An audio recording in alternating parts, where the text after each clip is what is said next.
guys! Welcome back to my YouTube channel. So ngayon, i-share ko sa inyo, assemble ako ng yung lampshade. So mag-assemble tayo ngayon ng lampshade.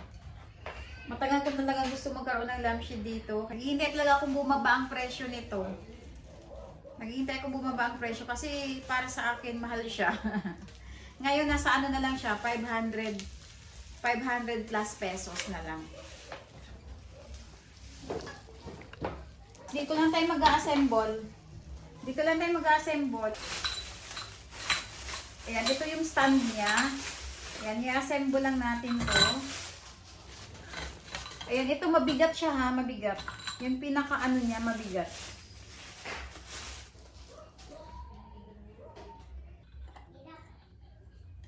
Ayan, madali lang siya. Ayan, dito tayo sa may baba. Para makita niyo. Ayan, assemble lang natin to. Ayan. Mukha naman siyang madali lang i-assemble. Ayan, yung likod niya, pag ganito siya, kaya siya mabigat. Ito yung pinaka-stand niya.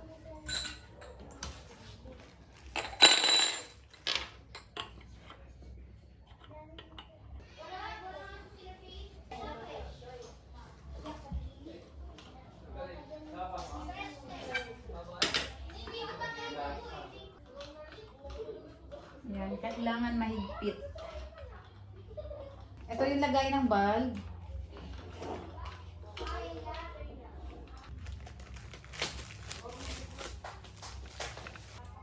Tapos ito. Tapos yung pinakadulo, ayan, meron siyang ang tawag nito, parang velcro yung dulo. Tapos yung dulo, magkabilang dulo, ididikit mo lang siya. Ayan, ididikit siya. Kasi para may pandikit siya sa may dulo. Ayan, para magdikit yung dulo. Ayan, nagdikit na yung dulo. Ganun lang siya. Tapos, wait lang, isasabit natin. May kasama na siyang bulb. Corn bulb yung kasama niya, corn bulb.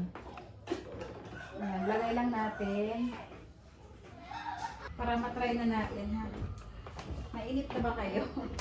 Mainit pa kayo, ang bangal ko ba?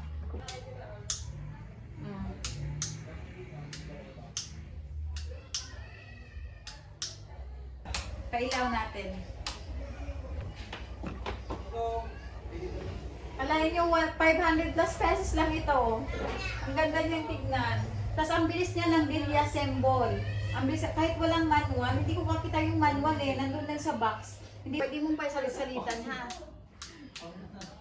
Ayan, kasama na rin yung corn bulb niya. Thank you so much for watching. Bye! Thank you so much!